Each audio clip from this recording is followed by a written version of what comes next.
کریں نا جگہ جو خالی ہے اس کو پورا کرنے تاکہ باقی آگے آگے سب کو فالو کریں.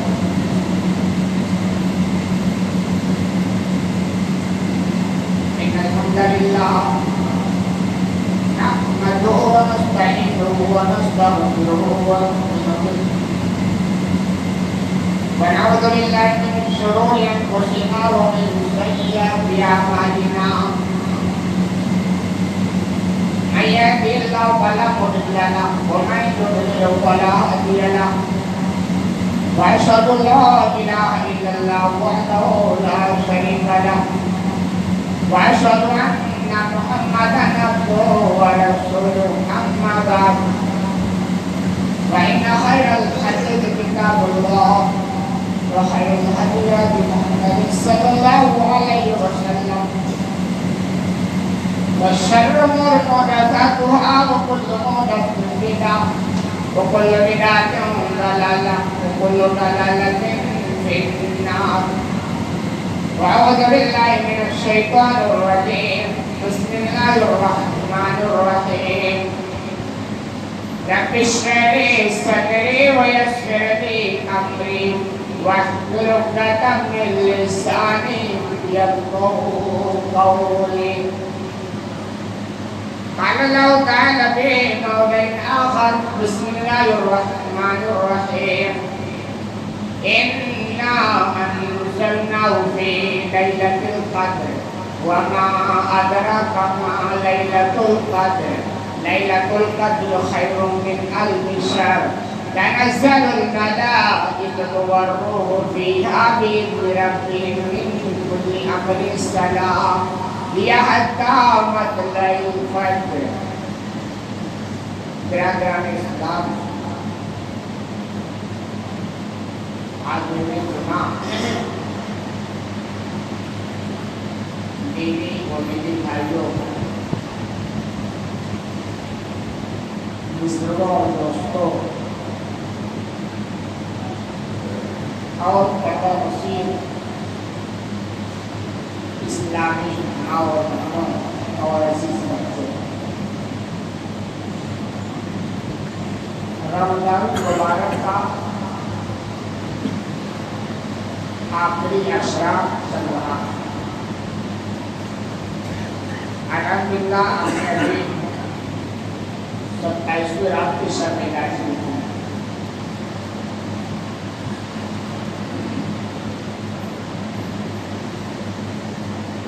اور ایک رات اور بھی ہے شب معراج کی.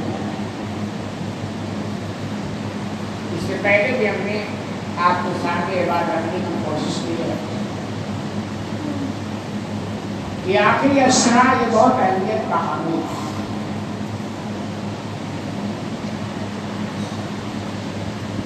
اس کی وجہ یہ ہے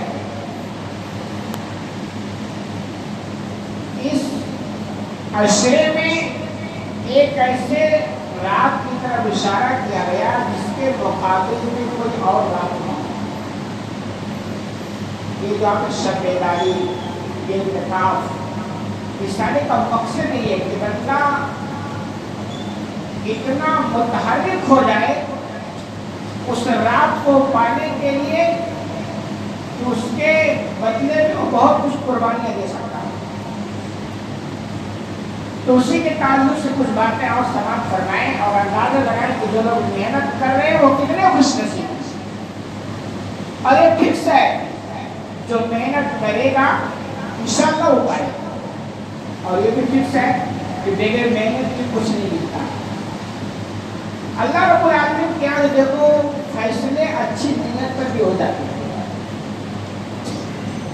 آدمی اچھی نیت سے کوئی چیز کی کوشش کرتا ہے اور اگر وہ چیز حاصل نہ ہو تب بھی اللہ بندے کو ثواب دیتا ہے کہ بندے نے کوشش کی ہے، کیونکہ اللہ کے یہاں کچھ تو کمی نہیں ہے.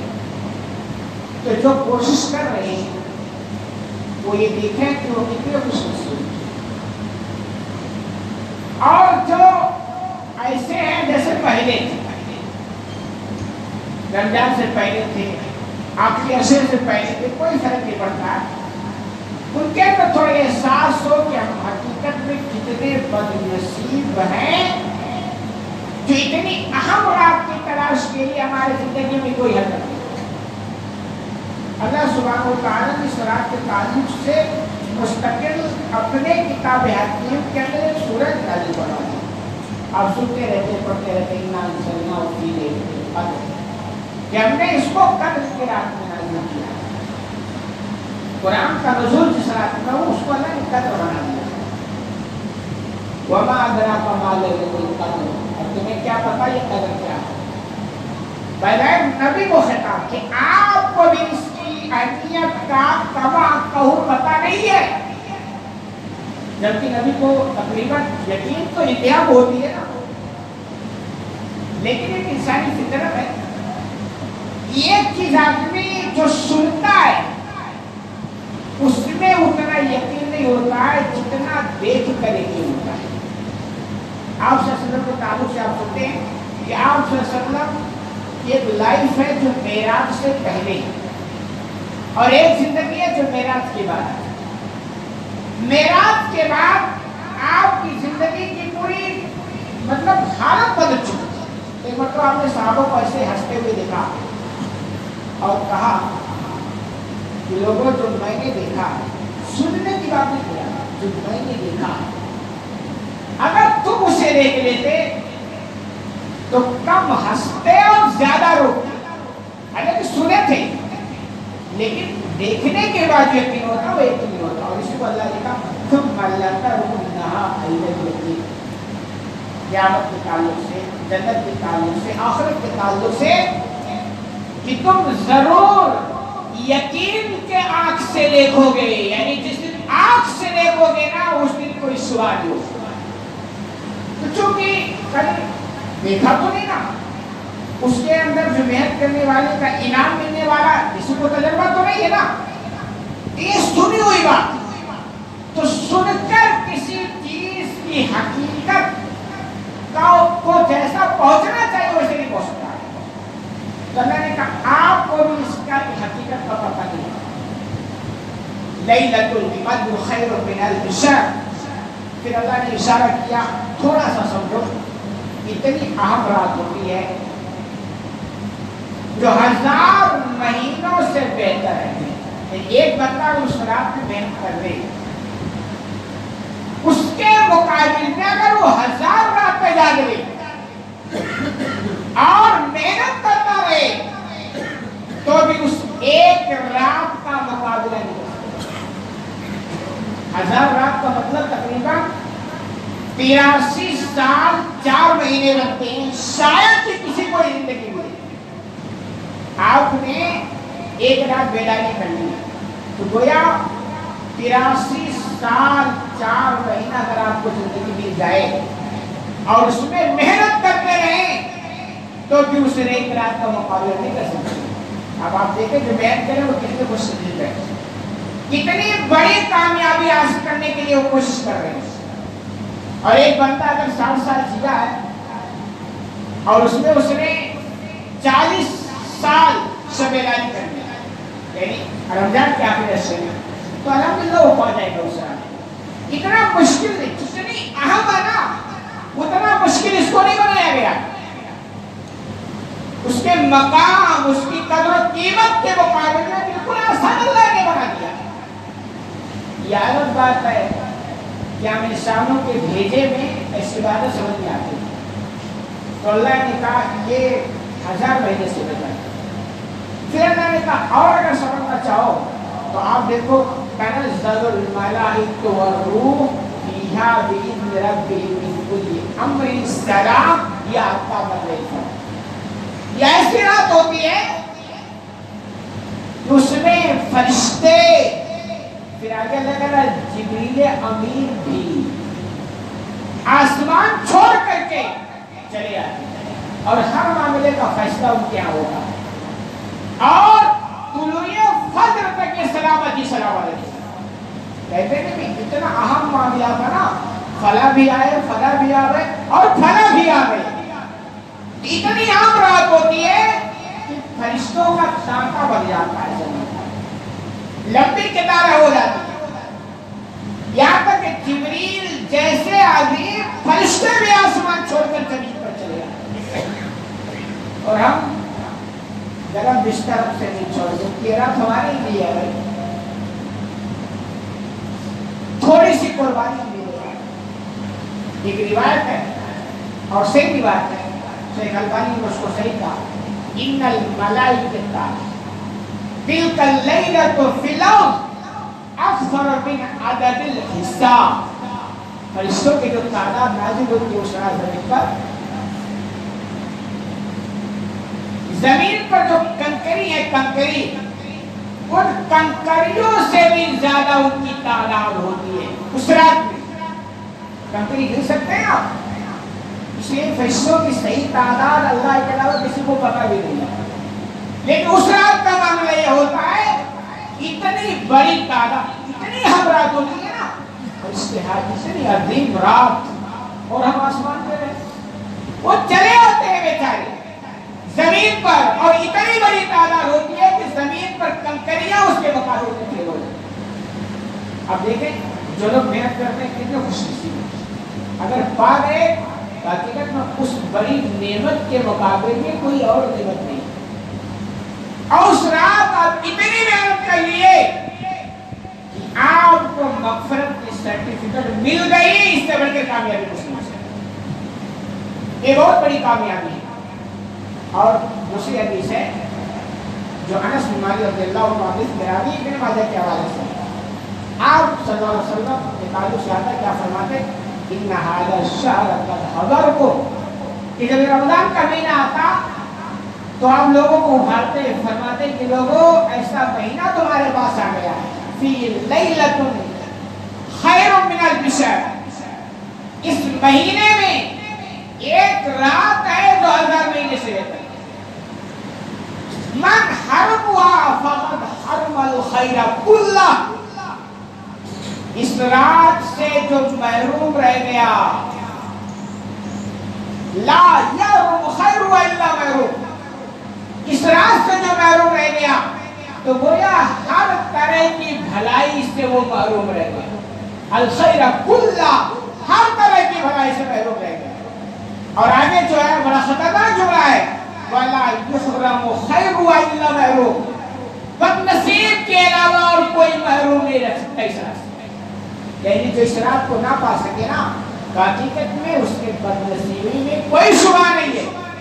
اور آپ جاگ نہیں رہے، محنت نہیں کریں، تو کیا آپ رات پا رہے ہیں؟ پھر سے نہیں پا رہے، تو آپ لکھ دیں اپنے آپ کو کہ ہم بد نصیب، ہماری تقدیر پھوٹی ہوئی ہے، ہمارے لیے بہت گڑبڑ فیصلے کیے جا رہے ہیں، وہ آپ کی تقدیر کی بات ہے، آپ کے کارنامے ایسے وجہ یہ اتنی اہم رات، لیکن اللہ نے اس کو بڑا آسان بنا دیا حاصل کرنے کے لیے۔ کیا کہا؟ اگر یہ کہا جاتا کہ یہ رات سال میں ہے، پتہ نہیں کون سی رات ہے، سال بھر آپ جاگو، ایک مشکل ترین کام تھا کہ صاحب سال بھر کون جاگے گا، بڑا مشکل کام تھا نا، چلو اب یہ بھی کر دیا تھا، ایک مہینے میں پتہ نہیں کون سی رات ہے، پورا رمضان آپ جاگو تو بھی کہتے بڑا مشکل کام ہے، خاص کر نوکری مزدوری کرنے والوں کے لیے، لیکن جو اشارے ملیں گے وہ آخری اشرا، اتنا قریب آخری اشرا، 10 راتوں میں سے ایک رات ہے،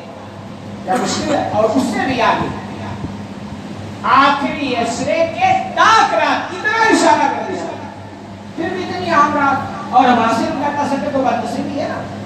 جیسے بھائی ایک آدمی جو بیچارہ بہت ہی پڑھے جاہل، اس کو جے پور جانا ہے، آپ اس کو ایک گاڑی پہ بیٹھا دیں کہ صاحب ایک گاڑی اور آخری اسٹاپ اس کا جے پور، جاؤ رکے گی جے پور اور ایسا ایسا تو آپ اتر جانا، ایک آسان کام نا۔ اس کے مقابلے میں جس کو آپ کہیں گے صاحب یہاں آپ جائیں پھر وہاں اتریں پھر وہاں چڑھیں وہاں جائیں، یہ مشکل کام ہو جائے گا۔ وہ آدمی بھٹک گیا جس کو آپ بار بار اتار چڑھا رہے ہیں تو سمجھ میں آتی ہے کہ بیٹا وہاں تک نہیں پہنچ پایا، لیکن وہ آدمی بھٹک گیا جس کو آپ نے یہاں بیٹھایا اور کہا آپ کی اسٹاپ جے پور ہے اور وہی جا کر وہ بھی اگر جے پور نہیں پہنچ پایا تو اس کی بد نصیبی ہے نا۔ تو ایسے اگر یہ کہا جاتا سال بھر آپ محنت کریں تب ایک رات پائیں گے تو کہا جاتا بڑا مشکل کام ہے۔ یا تو یہ کہا آخری اشرا، اور آخری اشرے کی تاک رات یعنی 5 رات، اگر 5 رات آپ محنت کرتے ہیں تو انشاءاللہ وہ رات آپ کو ملتے رہے، وہ رات آپ پاتے رہیں گے. اور حقیقت میں چونکہ مرنے کے بعد کے جو حالات ہیں ہم نے تو آنکھوں سے دیکھا نہیں, ہم نے کیا کسی نے نہیں دیکھا, لیکن حقیقت یہ ہے کہ جو محنت کرتے ہیں نا, آنکھیں بند کرتے ہی سمجھ میں آ جائے گا کہ حقیقت میں ہم نے بہت بڑی کامیابی حاصل کی. اور جو بیچارے سمجھتے ہیں جیسے ساری رات ہے وہ سیدھی رات ہے, کوئی محنت نہیں, کوئی تگودو نہیں, کوئی کوشش نہیں, تو آپ نوٹ کریں کہ حقیقت میں آنکھیں بند کرنے کے بعد سب کچھ ہو گیا. ایک دوسری حدیث اسی تعلق سے فی بخاری کی روایت ہے, آپ نے فرمایا من قام رمضان ایمانا و احتسابا غفر له ما تقدم من ذنبه. جو اس مہینے میں ایمان اور احتساب کے ساتھ قیام کر لیا اس کے پچھلے گناہوں کو معاف کر دیا. قیام آپ پڑھتے ہیں قیام و تراویح, قیام یہ جو اس کا آخری اصل ٹائم تو آخری رات ہوتی ہے, لیکن یہ سہولت کے لیے ایسی سہولت اسلام نے رکھی ہے. یہ قیام لیں تو میں یہ کہنا چاہتا ہوں آخری حصے میں اس کے اور اہمیت پڑی ہے, کیونکہ آخری حصے میں طاقت, اس رات کو اگر آپ نے قیام کیا اور وہ رات آپ کو مل گئی تو اس قیام کے مقابل میں کوئی اور قیام نہیں ہو سکتا. تو آپ اس کی اہمیت کو سمجھیں. اگر آپ سو رہے ہیں تو بھی بیدار ہو جائیں. ممکن ہے کہ آپ تیر مار دیں, اب ایک رات تو باقی ہے نا, ہو سکتا ہے وہی ہو, اور کوشش کریں, اللہ تعالیٰ آپ کی کوشش پر بھی نیت پر وہ دے دیتا ہے, ثواب دیتا ہے, حضرت ثواب دے دیتا ہے.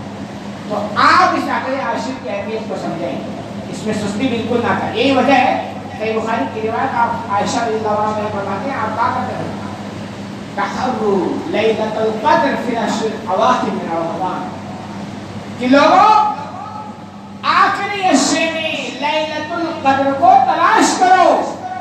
آخری حصہ بتا دیا گیا, آخری حصے میں اس میں تلاش کرنا ہے. اور دوسری روایت میں اور استحسان ہے, تحروا لیلۃ القدر فی الوتر من العشر الاواخر, آخری حصے کے تاک راتوں میں آپ تلاش کرو. یعنی 21ویں, 23ویں, 25ویں, 27ویں اور 29ویں, یہ تاک راتیں آخری حصے میں, اس میں تلاش کرو. یعنی 5 راتوں میں کوئی سستی اور غفلت نہیں ہونا چاہیے. لیکن حقیقت میں ہمیں یہ وہ طبقہ جو بیچارہ محنت کرتا ہے بڑی اچھی بات ہے, اللہ اور کامیابی دے اور محنت کے توفیق دے, لیکن دو طبقے ہمیں تو سمجھ میں آتے ہیں نا, افسوس ہوتا ہے ان کی زندگی میں. یہ وہ طبقہ ہے جو جاگتا تو ہے لیکن جاگنے کا مقصد نہیں سمجھتا, بس جاگ رہے, چاہے بائک چلاتے ہوئے جاگ رہے, چاہے ادھر ادھر گھومتے ہوئے جاگنے کا مقصد نہیں سمجھتے. جاگنے کا اصل مقصد ہے جو دعا آپ نے عائشہ رضی اللہ تعالیٰ عنہ کا سکھایا نا, اس سے آپ نچوڑ نکالیں, اللہم انک عفو تحب العفو فاعف عني. یہ آپ نے فرمایا عائشہ کی دعا کیا کرو, اللہ تو معاف فرمانے والا, معافی کو پسند فرماتا ہے, مجھے معاف فرما. یہ مقصد اس رات کو کہ آپ اتنی کثرت سے معافی مانگیں, اتنی کثرت سے معافی مانگیں, اللہ کا یہ بندہ میں نے تجھے معاف کیا. یہ رات جاگنے کا مقصد ہے. یہ مقصد اگر آپ کو حاصل ہو گیا اور کچھ نہیں حاصل ہوا تو آپ کامیاب, اور سب کچھ حاصل ہو گیا مگر یہ مقصد نہیں ملا تو آپ کی ساری محنت بیکار ہو جائے, وہ فائدہ نہیں ملے گا جو ملنا چاہیے. تو یہ مقصد ہے, آپ اللہ سے معافی مانگیں. اور میں بارہ کہتا ہوں ہمارے یہاں معافی کا معاملہ بڑا ٹھہرا ہوتا ہے, بس زبان سے کہہ رہے اللہ کو ضرورت پڑے گی تو معاف فرما دے گا, نہیں پڑے گی نہیں, ہمارے کیا فرق پڑتا, ہمارے کیا بھی. یہ میں جان یہ دعا آپ پڑھیں, کبھی بھی معافی آ گئے تو اپنے دامن میں چھاپ کر کے پڑھو گے یہ غلطی ہے, معافی مانگتا ہوں, انشاءاللہ ایسا یہ بات نہیں ہے. بہت سارے لوگ دعائیں پڑھتے ہیں, رمضان معافی مانگتے ہیں, لیکن رمضان کے بعد پھر وہ نماز چھوڑ دیتے ہیں. سمجھ میں کیسے آپ نے معافی مانگی ہے, اللہ کے وعدہ کیا نا, اب کہتے ہیں اللہ مجھے معاف فرما دے. معاف فرمانے کا مطلب کیا ہے کہ میں فلاں غلطی کر رہا تھا اب نہیں کروں گا, معاف فرما. یہ تو معافی کا مطلب ہوتا ہے, تبھی تو معافی ملے گی. بھائی کسی کو کسی کے حوالے میں شراب پیتے ہوئے پکڑ لیا, چاٹے میں دارو کہا معاف فرما دو, معاف فرما دو, تو معافی کا مطلب ہے نا کہ اب آئندہ میں نہیں پیوں گا. اگر آپ کو ابھی معاف فرما دے, آئندہ پھر پیوں گا, پھر پکڑا جاؤں گا, پھر چھڑائی کر دینا, لیکن ابھی چھوڑ دینا. باپ کہے گا ہاں ٹھیک ہے, وہی نہیں والا نہیں. معافی کا مطلب یہ ہوتا ہے آپ معاف مانگ رہے, اس کا یہ مطلب ہے آپ عہد کرتے ہیں کہ پروردگار ہو گیا جو ہو رہا تھا, ہوگا بس معاف ہوگا، یہ مطلب ہوتا ہے۔ تو ہم اس مہینے میں اس آخری حصے میں اللہ سے معافی مانگتے ہیں، لیکن دل میں ہوتا ہے وہ غلطی نہیں چھوڑیں گے، وہ جرم نہیں چھوڑیں گے، وہ خدانے نہیں چھوڑیں گے، وہ زیادتی نہیں چھوڑیں گے، وہ دوسروں کا حق مارنا نہیں چھوڑیں گے۔ یہ ہمارے دل کے اندر کہاں سے معافی ملنے والی ہے؟ اور یہ آپ پہچان لیں کہ جب اللہ کی جانب سے معافی ملتی ہے نا بندوں کے، تو اس کی لائف اسٹائل چینج ہو جاتی ہے، اس کی زندگی میں تبدیلی آ جاتی ہے، اس کو اللہ اپنے قریب کرتا ہے کہ بندہ، اور اللہ کے قریب جو بندہ ہوتا ہے نا تو اس کی زندگی پتہ چلتا ہے کہ اللہ والا ہے، اس کے کارنامے، اس کے کردار، اس کے اخلاق، اس کے اطوار، پہناوا سے لے کر اٹھنا بیٹھنا ہر ایک میں آپ کو اللہیت و للہیت نظر آئے گی۔ تو معافی کا مطلب یہ ہے کہ آپ عہد کرتے جائیں دل کے اندر کہ اب یہ جرائم ہم سے نہیں ہوں گے، تو معاف فرمائیں، انشاءاللہ معافی ملے گی، اور جب مل گئی معافی تو انشاءاللہ آپ کی لائف اسٹائل چینج ہی ہو رہی ہے، ہو رہے گی۔ اور اگر نہیں ہوتی کہ بھائی چاند نظر آیا، شیطان دکھا اور ہم غائب ہو گئے، تو نوٹ کر لیں بلی بلی کچھ نہیں، ایک فارمیلٹی تھی، آیا تھا موسم بہار اور چلا گیا، آپ کچھ حاصل نہیں کر پائے۔ تو یہ ہے مقصد، اس کا نچوڑ کس طرح آپ کو معافی ملنی چاہیے۔ اور ایسی بہت ساری چیزیں ہیں، ٹائم کم ہے۔ اس آخری عرصے کے تعلق سے ایک چیز اور، صدقۃ الفطر، حالانکہ ہر بات بتاتے ہیں، سر بتاتے ہیں، لیکن ابھی نہیں بتائیں گے تو بعد میں جو کہیں گے آپ بھول ہی بتائیں گے۔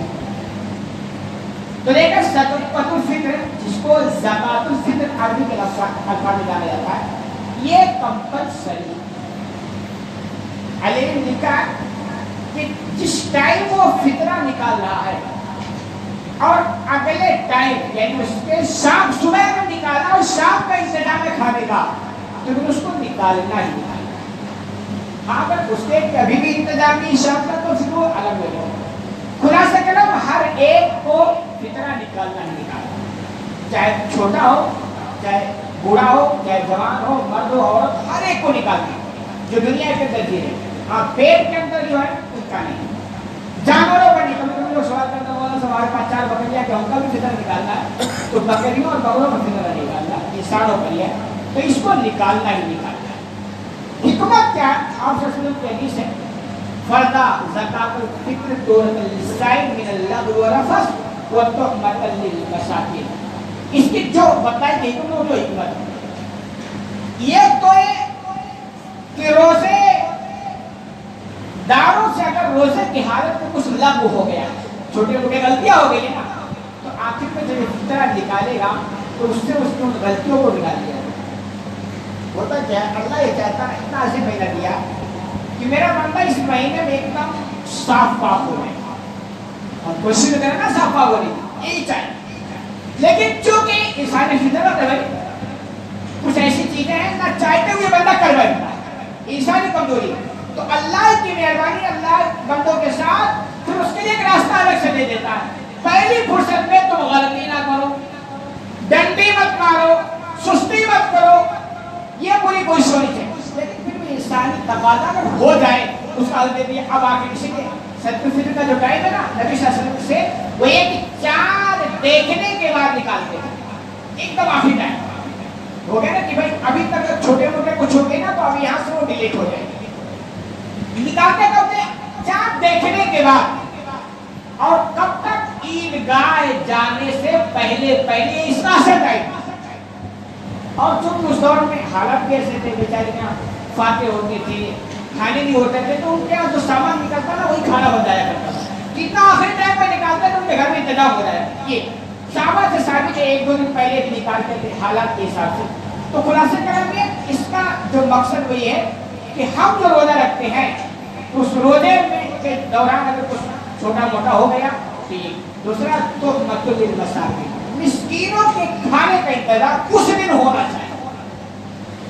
اللہ نے یہ چاہا، نبی کے ذریعے بتلایا، جو حکمت ہے، اللہ یہ نہیں چاہتا کہ ہمارا بندہ اتنے خوشی والا دے، خوشی نہیں ہوتا یہ خوشی، ایک بندہ اور خاص کر وہ بندہ جو محنت کرتا ہے، جو محنت نہیں کرتا اس مہینے میں نا اس کے اندر خوشی نہیں ہوتی، وہ اوپر سے خوشی ہوتی ہے، اچھا لباس ہو گیا، اچھا ٹائی ہو گیا، سب پینٹ ہو گیا، اچھی سب کچھ اوپر، مگر دل کو جو خوشی بھائی، ایک آدمی کا آپ دیکھیں نا قدر بات کی دنیا جو مزدوری کرتا ہے، اگر وہ مزدوری محنت کر کے حاصل کر رہا ہے نا محنت کے بعد جب اس کو مزدوری ملتی ہے نا اس کے دل کی کیفیت کچھ الگ ہوتی ہے. یہ دل کی بات بتائی. اور ایک آدمی نے مزدوری ڈنڈی مار کر کے حاصل کیا, کام کیا 50 روپے کا لے لیا 100 روپیہ. اس حاصل تو کیا مزدوری, مگر اس مزدوری کے بعد اس کے دل کو جو سکون ملنا چاہیے وہ نہیں ملا. تو ایسے بندے جو اس مہینے میں محنت کرتے ہیں, روزہ رکھتا ہے, قرآن کی اور یہ ہے کہ بھائی آج تو ظاہر سی بات ہے بڑا خوشی کا دن ہوتا ہے اور محنت کیا ہوتا ہے تو خوشی کا دن ہوتا ہے. تو اللہ یہ چاہتا ہے کہ کوئی بندہ میرا اس خوشی والے دن دوسروں کے آگے ہاتھ پھیلاتا ہوا نظر آئے. اب اس میں جو گڑبڑی ہو رہی ہے نا, عید کے دن تو اور بڑی تعداد ہو جاتی ہے, اس میں ہمیں فائدہ دو وجہ. یا تو اس کا صحیح استعمال ان تک نہیں پہنچا پاتے, یا تو ہماری کمزوری ہے کہ بھائی اس دن بھی بندہ ہاتھ پھیلاتا ہوا دوسروں کے سامنے. حقیقت میں دیکھا جائے تو بندے کو اس دن تو صرف اللہ کے سامنے ہاتھ پھیلانا چاہیے, لیکن پھر بھی بندہ وہ لوگوں کے ہاتھ پھیلاتا. مسجدوں کی گیٹ پہ چلے جاؤ, ہدایت میں ہم ایک بڑی تعداد ہے.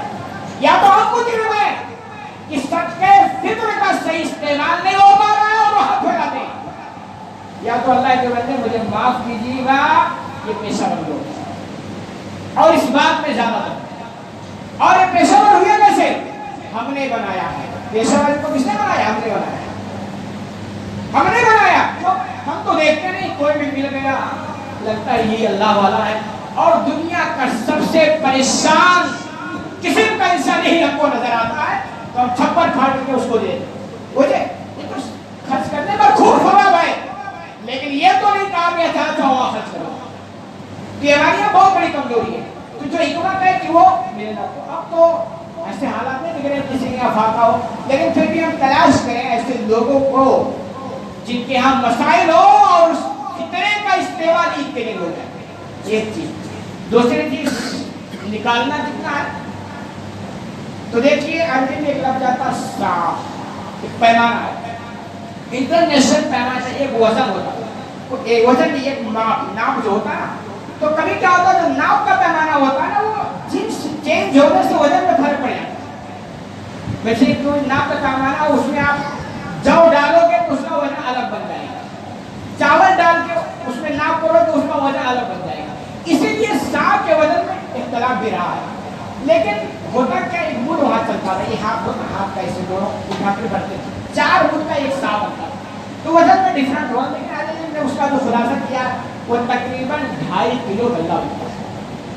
2.5 کلو غلہ آپ جو کھاتے ہیں, اس میں کسی کو راشن ملتا ہے 2 روپے کلو سرکاری, کسی کو فری ملتا ہے. تو سوال کرتے ہیں ہم کو تو فری ملتا ہے, یا آپ کو 2 روپے کلو ملتا ہے, تو اسی حساب سے نہیں. مارکیٹ میں جو آپ کو فری مل جائے تو اس کا مطلب آپ کو خریدنا ہی نہ پڑے, اس کا مطلب یہ نہیں. مارکیٹ میں جو ریٹ چلتا ہے اور کوشش میں غلہ ہی نکالی, اصل جگہ بہت سارے اہل کا غلہ ہی نکالنا چاہیے. لیکن سوال ہے وہ حالات نہیں کہ آپ غلہ لے کر گھومتے رہیں, گھومتے ہی رہ جائیں گے, چاند نظر آئے گا, عید گاہ بھی چلے جائیں گے, وہ غلہ والا لینے والا ملے گا. اب سب کیس چلتا ہے نا, اب تو پے ٹی ایم چلتے ہیں جی, تو یہ غلہ ڈھونڈنے والا بڑا مشکل کام ہے. لیکن اصل تو حقیقت میں یہی ہے. لیکن پھر بھی اہل علم نے کہا بھائی اتنے حالات ایسے ہیں اور پیسے کے ذریعے استعمال ہر طرح کا آدمی کر سکتا ہے, تو آپ تو پیسہ نکالیں. لیکن پیسے پر میرا فوکس نہیں ہے, یہ حل ہے, اصل غلہ ہی ہے. لیکن غلہ لینے والے نظر ہی نہیں آتے. تو جب پیسہ نکالیں تو جو غلہ آپ کھاتے ہیں اس کا ریٹ 2.5 کلو جو غلہ وہ آپ نکالیں. نکالنے کا ٹائم آخری کوشش کریں, آخری ٹائم نکالیں. میں نہیں کہوں گا 4 دیکھیں, کبھی کبھی وہ آپ پہنچا بھی نہیں پائے. آخری ٹائم چوائس کریں, کوشش یہ کریں, اور کوشش میں یہ بھی کوشش کریں کہ پیسہ ایسوں کو دیں کہ وہ پیسہ عید کے دن استعمال ہو جائے تاکہ مقصد یہ حاصل. ایک چھوٹی سی غلط ہے بھائی, صدقے فطر کا یہ مقصد ہے کہ ہلکے پھلکے جو چھوٹے موٹے گناہ ہوتے ہیں وہ دور ہو جائیں.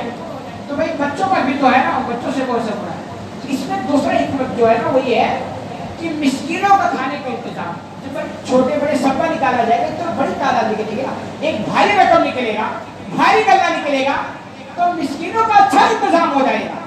اس دوسری حکمت میں یہ چیز آ جاتی ہے. تو یہ آخری اشرا اس کو غنیمت سمجھا. ابھی بھی اگر آپ سو رہے تھے ابھی بھی جاؤ نا تو کوئی دیر نہیں ہوئی. اللہ کے